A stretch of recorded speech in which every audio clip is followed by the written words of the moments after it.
Hello and welcome all students to my channel Gyanjyot. આજે આપણે ધોરણ 12ના અંગ્રેજી વિષયમાં નો મેન આર ફોરેન પદનો અભ્યાસ કરીશું। આ વિડીયોના ડિસ્ક્રિપ્શન બોક્સમાં આ વિડીયોની જે પીડીએફ છે એ ઉપલબ્ધ છે, તો એને ડાઉનલોડ કરી આપ અભ્યાસ કરી શકો છો। તો જોઈએ, remember no man R strange, નો કન્ટ્રીઝ ફોરેન। શું યાદ રાખવાનું છે? યાદ રહે, કોઈ લોકો અજાણ્યા પરાયા નથી, કોઈ દેશ વિદેશ નથી। અહીંયા આપણે તમને દેખાઈ રહ્યું છે એ પ્રમાણે અંગ્રેજી જે વર્ડ્સ છે, ડિફિકલ્ટ વર્ડ્સ છે, એનો કલર ગુજરાતી વર્ડ સાથે મેચ કરવાનો પ્રયત્ન કર્યો છે, જેથી તમને એનું ટ્રાન્સલેશન સરળતાથી ખબર પડશે। સ્ટ્રેન્જ એટલે અજાણ્યા અને ફોરેન એટલે વિદેશ।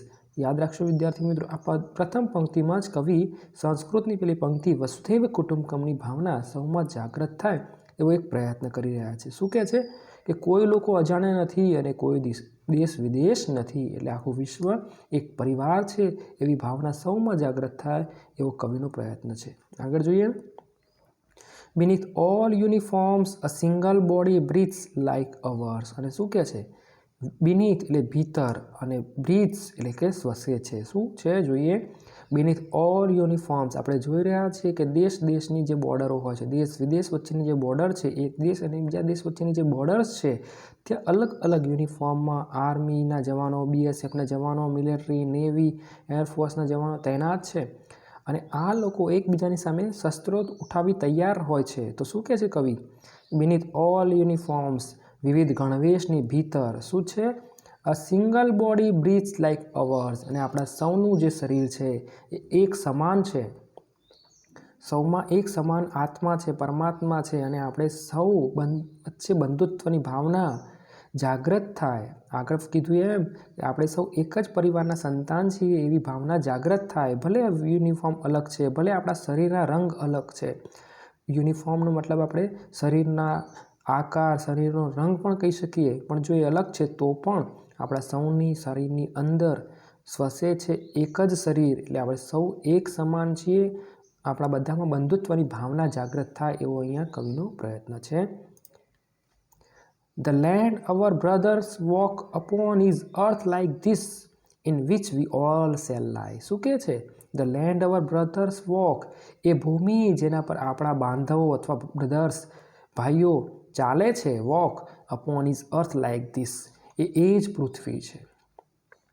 એટલે કવિ અહીં કહી રહ્યા છે કે એ લોકો જે પૃથ્વી પર જીવી રહ્યા છે અને આપણે જે પૃથ્વી પર જીવી રહ્યા છીએ એક જ પૃથ્વી છે, કોઈ આમાં મોટો તફાવત છે નહીં। એટલે અહીંયા કવિ એક પછી એક ઉદાહરણ દ્વારા આપણે સૌ સમાન છીએ એવી ભાવના સૌમાં જાગૃત થાય એવો જ એક નાનો પ્રયત્ન કરી રહ્યા છે કે upon is earth like this, એ જ પૃથ્વી છે, in which we all shall lie, જેમાં આપણે સૌએ એક દિવસ પોઢી જવાનું છે અથવા પોઢી જઈશું। એટલે આપણે સૌનું જ્યારે મૃત્યુ થશે ત્યારે આપણે એ જ જમીનમાં દટાવવાનું છે, એ જ જમીન પર આપણે છેલ્લા શ્વાસ લેવાના છે, જે જમીન પર બાકીના ભાઈઓ પણ શ્વાસ લઈ રહ્યા છે। એટલે આમાં કોઈ તફાવત છે નહીં, એટલે કોઈ ભેદભાવ પાડતા હોય કોઈ તો એ પાડવાનો નથી, આપણે સૌ એક સમાન છીએ એવી ભાવના જાગૃત કરવાનો લેખક પ્રયત્ન કરી રહ્યા છે।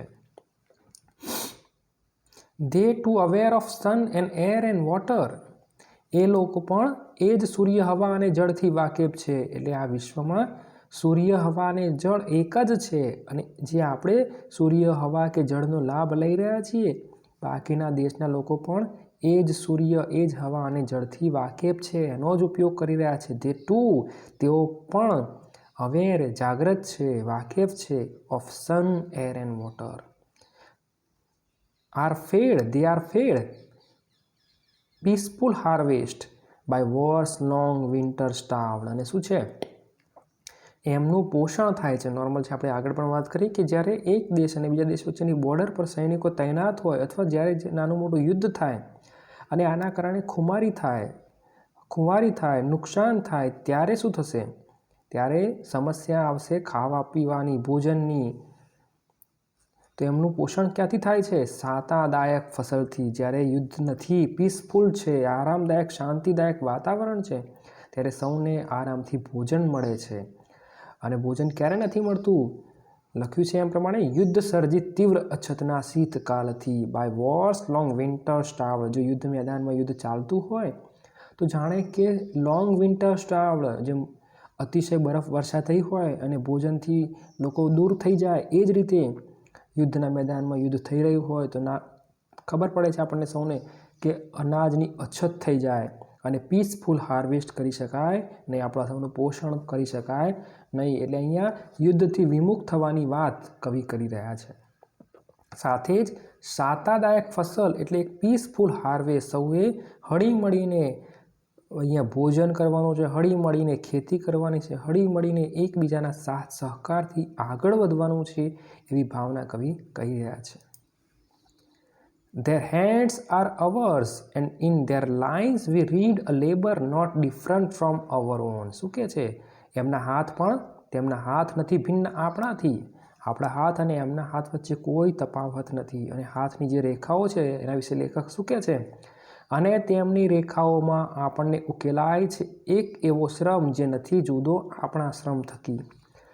દેશ હોય, વિદેશ હોય કે કોઈ પણ દેશ હોય, તમામ દેશના લોકો જે પરિશ્રમ કરે છે, લેબર કરી રહ્યા છે, અને એના કારણે એમના હાથ પર જે ચાઠા ઉપસી આવે છે, જે પરિશ્રમ પછી જે નિશાનો ઉપસી આવે છે, એ આપણાથી અલગ નથી. એ લોકો પણ પરિશ્રમનું જ ભોજન કરી રહ્યા છે. તો labour not different from our own, એ લોકો પણ પરિશ્રમ જ કરે છે અને આપણી જેમ જ એ પણ શાંતિથી જીવવા માગે છે. Remember they have eyes like hours, એમની પણ આંખો કેવી છે? આપણા જેવી જ છે. ધેટ વેક ઓર સ્લીપ, જે જાગ્રત થાય છે અથવા સૂઈ જાય છે. And strength that can be won by love, એમની પાસે ભલે ભરપૂર સામર્થ્ય શક્તિ છે પણ એને પણ સાધનાથી જીતી શકાય છે. Can be won by love. જોઈએ ગુજરાતી કે યાદ રહે તેમની આંખો પણ આપણા જેવી જ છે, જે જાણે છે, જાગે છે કે સૂવે છે, અને એ જ પ્રેમથી જીતી શકાતું સામર્થ્ય. એટલે લેખક અહીંયા એક પછી એક સમાનતા બતાવવાનો પ્રયત્ન કરી રહ્યા છે. જેમ આપણે હાથની વાત કરી એમ અહીંયા આંખોની વાત કરે છે કે એમની પાસે પણ આપણા જેવી જ આંખો છે, જે જાગે છે, જે સૂઈ જાય છે, અને ભલે એમની પાસે ભરપૂર સામર્થ્ય છે પણ એ પણ પ્રેમથી જીતી શકાય છે. In every land is common life that all can recognize and understand. શું કહે છે? In every land is common life, દરેક ભૂમિ પર સમાન જીવન છે. That all can recognize, જેનાથી બધા વાકેફ છે, and understand, અને સમજે છે. આપણા બધાએ સમજવાનું છે કે જે પણ દેશ છે, જે પણ ભૂમિ છે, ભૂમિના નાના ટુકડાની વાત કરીએ તો ત્યાં પણ એક સમાન જીવન છે, અને આપણે બધાએ એનાથી વાકેફ થવાનું છે. કોઈ ભેદભાવ રાખવાનો નથી. એ મેઇન વસ્તુ આ કાવ્યમાંથી આપણે શીખવાનું છે. સમાનતા, બંધુતાની ભાવના અહીંયા આપણા બધામાં જાગૃત થાય એવો કવિનો પ્રયત્ન છે. લેટ અસ રિમેમ્બર, શું યાદ રાખવાનું છે? વેનેવર વી આર ટોલ્ડ, જ્યારે આપણને કહેવામાં આવે, વી આર ટોલ્ડ કહેવામાં આવે, પેસિવ કન્સ્ટ્રક્શન છે, લેંગ્વેજ ફંક્શન યાદ રાખીએ તો, ટુ હેટ અવર બ્રધર્સ, શું કહેવામાં આવે? કે તમારા ભાઈઓને ધિક્કારો. It is ourselves that we all shall dispossess, તો આપણે એનો પ્રતિકાર કરવાનો છે, ના પાડી દેવાની છે, વિરોધ કરવાનો છે, બિટ્રે છેહ દેવાનો છે, એટલે કે એના વિરુદ્ધમાં જવાનું છે, દગો દેવાનો છે. એન્ડ કન્ડેમ, એને વખોડી નાખવાનું છે.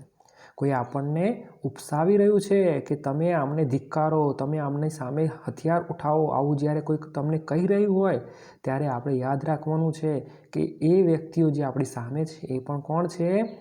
આપણા જ ભાઈઓ છે, અવર બ્રધર્સ. જોઈએ આપણે યાદ રાખીએ જ્યારે આપણને કહેવામાં આવે કે આપણા જ ભાઈઓને ધિક્કારો, હેટ કરો, ત્યારે આપણે જ તેનો પ્રતિકાર કરવો પડશે, આપણે વિરોધ કરવો પડશે, ચેહ દેવો પડશે અને વખોડવી પડશે. આ બાબત જે છે એને વખોડી નાખવી પડશે. અને આગળ કીધું એમ સ્ટ્રેન્થ શું છે? જોઈએ એમની પાસે ભલે તાકાત છે, strength that can be won by love, ભલે સામર્થ્ય છે પણ આપણે એને પ્રેમથી જીતવાનું છે. એની સામે હથિયાર ઉઠાવવાના નથી, એમની સામે ધિક્કારની લાગણી પ્રગટ કરવાની નથી. રિમેમ્બર વી હુ ટેક આર્મ્સ, આર્મ્સ એટલે હથિયારો જે ઉઠાવે છે, અગેન્સ્ટ ઇચ અધર, એકબીજાની સામે, it is the human earth that we defile, એ આ જ ભૂમિ છે, એ આ જ માનવીય ભૂમિ છે જેને આપણે પ્રદૂષિત કરી રહ્યા છીએ. એકબીજાના ખૂનના પ્યાસા જ્યારે આપણે બની જઈએ છીએ અને એકબીજાનું ખૂન જ્યારે આ પૃથ્વી પર વહે છે ત્યારે કવિ કહે છે કે આપણા જ ખૂનથી, આપણા જ ભાઈઓના ખૂનથી આપણે જ આ ભૂમિને પ્રદૂષિત કરી રહ્યા છીએ. રિમેમ્બર, યાદ રહે, વી હુ ટેક આર્મ, જે લોકો હથિયાર ઉઠાવે છે, અગેન્સ્ટ ઈચ અધર, એકબીજાની સામે. ઇટ ઇઝ ધ હ્યુમન અર્થ, એ માનવ ધરતી છે, ધેટ વી ડિફાઇલ, જેને આપણે પ્રદૂષિત કરી રહ્યા છીએ. અવર હેલ્સ ઓફ ફાયર, અગનજ્વાળ. હેલ્સ ઓફ ફાયરનો મતલબ અહીંયા ઈર્ષ્યા પણ કરી શકાય. એન્ડ ડસ્ટ, ધૂળથી ભરેલા. આઉટરેજ, the innocence of air that is everywhere hour on. શું કહે છે?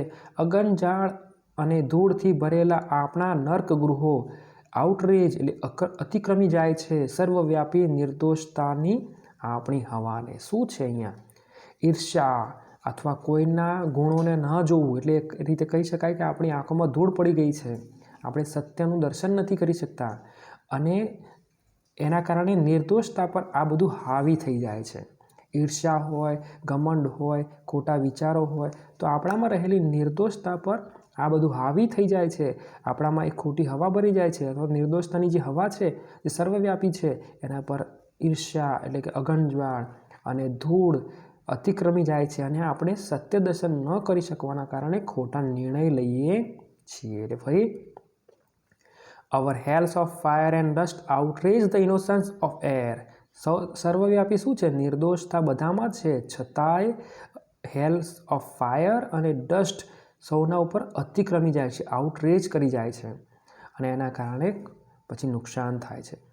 Remember, no man are foreign and no country is strange. શું યાદ રાખવાનું છે? નો મેન આર ફોરેન, કોઈ માનવ વિદેશી નથી, અને કોઈ દેશ પરાયો નથી. યાદ રહે કે કોઈ દેશ વિદેશી નથી, એટલે આપણે શરૂઆતમાં કીધું એ જ પ્રમાણે વસુધૈવ કુટુંબકમની ભાવના, સમગ્ર વિશ્વ એક પરિવાર છે એવી ભાવના આપણા સૌમાં જાગૃત થાય એવો એક પ્રયત્ન જેમ્સ કિર્કપ નામના કવિએ કર્યો છે.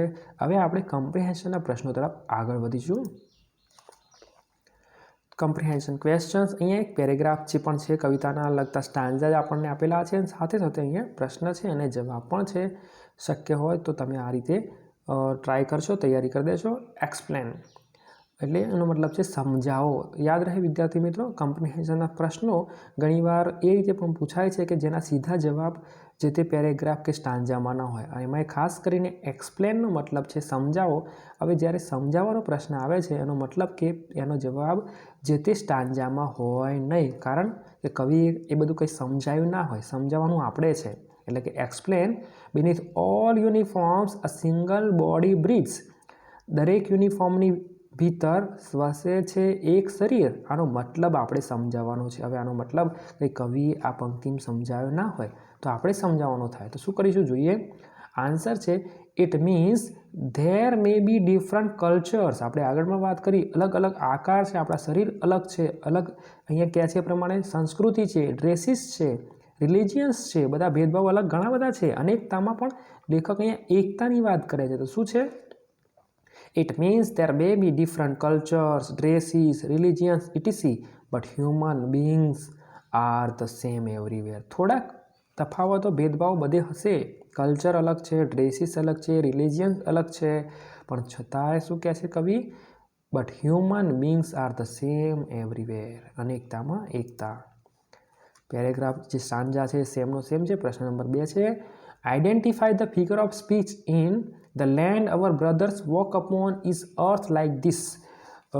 ક્યારેક ક્યારેક પરીક્ષામાં આ રીતે અલંકાર ઓળખવાનો પણ પ્રશ્ન પૂછાય, અને આવો પ્રશ્ન હોય ત્યારે ફરી કહી દઉં કે એ પેરેગ્રાફમાં એનો જવાબ ના હોય. તો ફિગર ઓફ સ્પીચનો મતલબ થાય છે અલંકાર. અને વાક્ય શું આપ્યું છે? The land our brothers walk upon is earth like this. તો જોઈએ, the figure of speech used in the line is simile. એટલે અહીંયા ઉપમા અલંકાર છે. કોઈ એક વસ્તુ કોઈ અન્ય વસ્તુની જેમ છે. ઉપમેય અને ઉપમાન બંને વચ્ચે કોઈ એક વસ્તુ અન્ય વસ્તુની જેમ છે. દમયંતીનું મુખ ચંદ્ર જેવું છે. ધોરણ 11 સંસ્કૃતમાં આ રીતે આપણે ઉપમા અલંકાર ભણ્યા આવીશું. તો એ રીતે છે કે કોઈ એક વસ્તુ અન્ય વસ્તુની જેમ છે. તો the land our brother walk upon is earth like this. એ જમીન કે જ્યાં આપણા ભાઈઓ ચાલે છે એ એવી જ છે. ટૂંકમાં અહીંયા ઉપમા છે, સરખામણી કરવાનો પ્રયત્ન છે, એટલે ઉપમા અલંકાર છે. આગળનો સ્ટાન્જા જોઈએ તો અહીંયા ધે ટુ અવેર ઓફ સનથી લઈને અવર ઓન. પ્રશ્ન શું છે? What is the meaning of war's long winter starved? અહીંયા પણ આપણને શું કીધું છે કે વોટ ઇઝ ધ મિનિંગ સમજાવવાનો છે, અર્થ શું થાય છે વોર્સ લોંગ વિન્ટર સ્ટાર્વડ? અહીંયા આપણે વાત કરી હતી એ પ્રમાણે કે લાંબા સમયથી યુદ્ધ થાય તો એના કારણે સામાન્ય પ્રજા, જે ગરીબ પ્રજા છે, અને સામાન્ય રીતે સૌને સમસ્યા આવે છે ભોજનની, એટલે કે ભૂખમરો થઈ જાય છે. તો એની સમજૂતી આપણે આપવાની થાય તો શું છે જોઈએ આન્સર. ઇટ મીન્સ વોર્સ, જે યુદ્ધ મેદાન પર યુદ્ધ થઈ રહ્યા છે એનાથી ક્રિએટ સચ ડિસ્ટ્રક્શન, એવો વિનાશ વેરે છે that there is scarcity of everything for a very long time. અછત સર્જાય છે. આપણે વાત કરી શકીએ કે યુદ્ધ થાય તો શું થાય, મોટા મોટા બિલ્ડિંગો ધરાશાયી થઈ જાય, મોટું આપણું ઇન્ફ્રાસ્ટ્રક્ચર ધરાશાયી થઈ જાય, અને લાંબા સમય સુધી જેમ કે ઇલેક્ટ્રિસિટી પણ ના મળે, પાણીની અછત સર્જાય, ભોજનની અછત સર્જાય, તો આ બધું આ યુદ્ધથી થાય. અને એના જ કારણે કવિ એની સરખામણી કરે છે વિન્ટર સ્ટાર્વ. જેમ કોઈ ઠંડા પ્રદેશમાં બરફ વર્ષા થઈ જાય તો લાંબો સમય ભૂખે રહેવું પડે અથવા સ્ટાર્વિંગ કરવું પડે, એ જ વસ્તુ અહીંયા પણ લેખક યુદ્ધના કારણે થાય છે, લાંબો સમય થાય છે એવું કહી રહ્યા છે. Question number 2, explain a labour not different from our own. અહીંયા કવિ આપણને આપણે અને બીજા દેશના લોકો પણ એક સમાન પરિશ્રમ કરે છે એવી સમજૂતી આપવાનો પ્રયત્ન કરી રહ્યા છે. તો શું કહે છે એક્સપ્લેન. ફરી પ્રશ્ન આપણે આ રીતે આવે છે તો યાદ રાખશો વિદ્યાર્થી મિત્રો, આ પ્રશ્નોના જવાબ અંદર હશે નહીં, આપણે સમજાવવાના છે. એટલે explain a labour not different from our own. એ લોકો જે પ્રકારેનો પરિશ્રમ કરી રહ્યા છે એ આપણા જેવો જ છે. નોટ ડિફરન્ટ, અલગ નથી, ફ્રોમ અવર ઓન. આન્સર શું કહે છે, all over the world people labour. આખા દુનિયામાં, આખા વિશ્વમાં લોકો પરિશ્રમ કરે છે. That is to say work hard to feed themselves and their family. વિશ્વમાં દરેક વ્યક્તિ પોતાના માટે અને પોતાના પરિવાર માટે પરિશ્રમ કરે છે. એ લોકો પણ કંઈ બેઠા બેઠા ખાતા નથી, એ લોકો પણ પરિશ્રમ કરે છે. એટલે કોઈ ભેદભાવ અહીંયા રહેતો નથી. તમામ સમાનતાઓ દર્શાવી લેખક અનેકતામાં એકતા અથવા બંધુત્વની ભાવના જાગૃત કરવાનો પ્રયત્ન કરી રહ્યા છે. જોઈએ આગળ, સ્ટાન્જા નંબર અહીંયા 3 છે અને ક્વેશ્ચન છે જોઈએ 1, what to the words that all can recognise and understand refer to. અહીંયા પણ ફરી એવો જ પ્રશ્ન છે જેનો જવાબ પેરેગ્રાફમાં ના હોય, સ્ટાન્જામાં ના હોય. વોટ ડુ ધ વર્ડ્સ, આ શબ્દો શું કરે છે, that all can recognise and understand refer to, શાની સાથે રિફર કરે છે, શું દર્શાવવાનો પ્રયત્ન કરી રહ્યું છે. તો જોઈએ answer. These words refer to our ability to understand reality and facts of life. આપણે સૌએ રેકગ્નાઇઝ કરવાનું છે, અન્ડરસ્ટેન્ડ કરવાનું છે. એ શું અન્ડરસ્ટેન્ડ કરવાનું છે કે આપણે સૌ એક જ પરિવારના સંતાન છીએ અને આપણી પાસે એ તાકાત છે. આ વર્ડ શું દર્શાવે છે કે આપણી પાસે અવર એબિલિટી ટુ અન્ડરસ્ટેન્ડ, આપણી પાસે સમજણ શક્તિ છે. બીજી સમજણ શક્તિ શું છે, reality and facts of life, જીવનની વાસ્તવિકતા આપણે સમજી શકીએ એટલી તાકાત આપણામાં છે. એટલે કોઈ આપણને ઉપસાવી જાય તો એ આમ આપણે એ રસ્તે, ખોટા રસ્તે જવાનું નથી. Whenever we are told to hate our brothers, it is ourselves.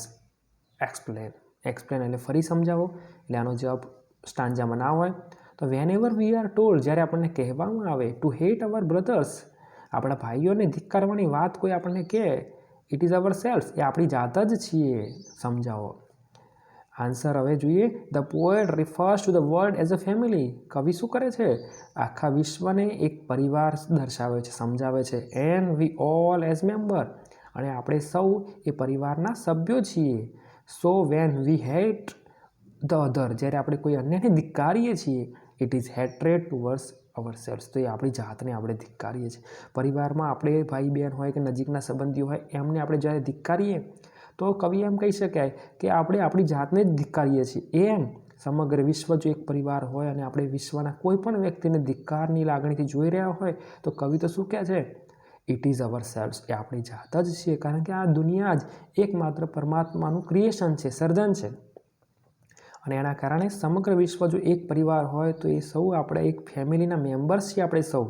અને એ રીતે આપણે કોઈને પણ ધિક્કારીએ તો એ પરમાત્માને ધિક્કારીએ છીએ અથવા આપણી જાતને જ ધિક્કારીએ છીએ એવું લેખક કવિ સમજે છે. આગળ જોઈએ, સ્ટાન્જા અહીંયા 4 નંબર છે. ક્વેશ્ચન જોઈએ. Who take arms against each other, explain.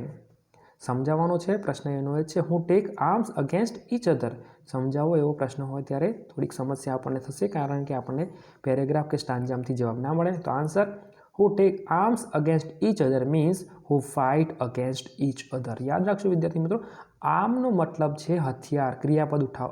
Arms એટલે હથિયાર ધારણ કરવું. આર્મ એટલે હાથ, પણ જ્યારે ક્રિયાપદ તરીકે આવે આર્મ એનો મતલબ થાય છે હથિયાર. જેમ આપણે આર્મ્ડ ફોર્સિસ, બરાબર છે, એ રીતે શબ્દ વાપરતા હોય ત્યારે યાદ રાખવાનું કે ક્રિયાપદ બને છે એટલે કે હથિયાર ધારણ કરવું. તો હુ ફાઇટ, હથિયાર ધારણ કરવું એટલે ફાઇટિંગ કરવી. તો જોઈએ who fight against each other. Question number 2. Identify the figure of speech in remember no man are foreign and no country is strange. અહીંયા ફરી પ્રશ્ન પૂછ્યો છે, અલંકાર ઓળખવાનો છે. તો જોઈએ વાક્ય કયું છે? Remember no man are foreign no countries strange. યાદ રહે કે કોઈ માણસ વિદેશી નથી અને કોઈ દેશ વિદેશ નથી. Answer the figure of speech used in the line is litotes. મૃદુ વ્યંગ એટલે કે હળવું હાસ્ય અથવા વ્યંગ અથવા કટાક્ષ અહીંયા કરવામાં આવ્યો છે.